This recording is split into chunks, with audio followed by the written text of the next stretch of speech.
সব গেট খোলা নিয়ে যা বলছে ভারতের বিহার ও ঝাড়খণ্ডে প্রবল বৃষ্টিপাতের ফলে পানির চাপ সামলাতে ফারাক্কা বাঁধের 109টি গেটই খুলে দিয়েছে দেশটি।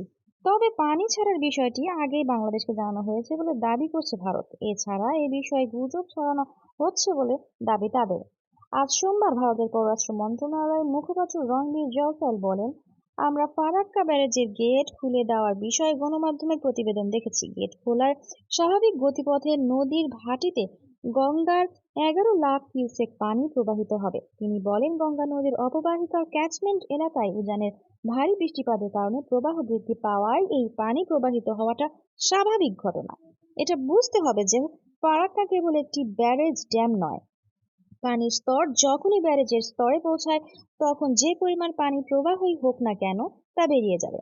এটা গঙ্গা নদীর ওপর গেট বসিয়ে বানানো একটি অবকাঠামো মাত্র, যা এমনভাবে তৈরি করা হয়েছে যাতে মূল নদী থেকে 40,000 কিউসেক পানি সরিয়ে ফারাক্কা ক্যানেলে নেওয়া যায়। আবার একই সঙ্গে বাংলাদেশের দিকে পানি প্রবাহের ভারসাম্যও ঠিক থাকে।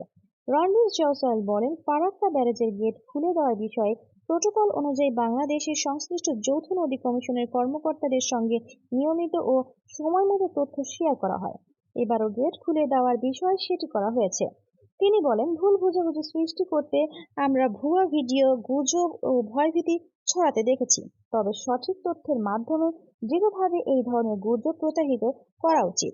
ফারাক্কা বাঁধের খোলার বিষয়ে আজ ভারতীয় সংবাদ মাধ্যম নিউজ 18-এর খবরে বলা হয়, ফারাক্কা বাঁধ প্রকল্পের পানি বিপদ সীমার অতিক্রম করায় পানি ছাড়ার পরিমাণও বাড়ছে। গঙ্গার পানির স্তর বৃদ্ধি হতেই বাঁধটি থেকে 11 লাখ কিউসেক পানি ছাড়া হয়েছে। ফারাক্কার গেট খুলে দেওয়ায় রাজশাহীতে বাড়ছে পানি।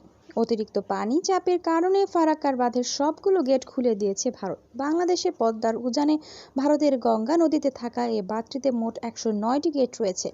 আজ সোমবার সবগুলো গেটই খুলে দিয়েছে তারা। এতে রাজশাহীর অঞ্চলে পদ্মা নদীতে পানি বাড়ছে। পানি উন্নয়ন বোর্ডের উত্তরাঞ্চলীয় পানি বিজ্ঞান পরিমাপ বিভাগ জানিয়েছে, গতকাল রবিবার দুপুর থেকেই পদ্মা নদীর পানি বৃদ্ধি অব্যাহত রয়েছে। চাঁপাইনবাবগঞ্জের শিবগঞ্জ উপজেলায় পাংখা এলাকার দিকে ভারতের গঙ্গা নদী পদ্মা নাম ধারণ করে বাংলাদেশে প্রবেশ করেছে। এই পয়েন্টে আজ ভোর 6টা ও সকাল 9টায় পানির উচ্চতা পাওয়া গেছে 20.48 মিটার। বিকেল 3টায় তা হয় 20.50 মিটার। পাংখায় পদ্মার পানির বিপদসীমা 22.05 মিটার।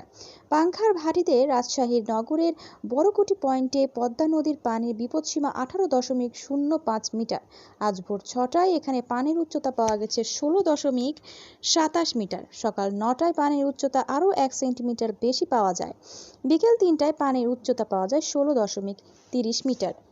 উত্তরাঞ্চলীয় পানি বিজ্ঞান পরিমাপের বিভাগের নির্বাহী প্রকৌশলী রেজাউল করিম বলেন, আমরা সাধারণত 10 দিনের জন্য নদ নদীর পানি বৃদ্ধির পূর্বাভাস দিই।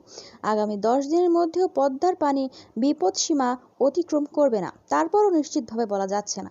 নদীতে পানি বাড়ছে বলে রোববার দুপুর থেকেই পানি বাড়ছে। আরও 2-3 দিন পার হলে প্রকৃত অবস্থা বোঝা যাবে।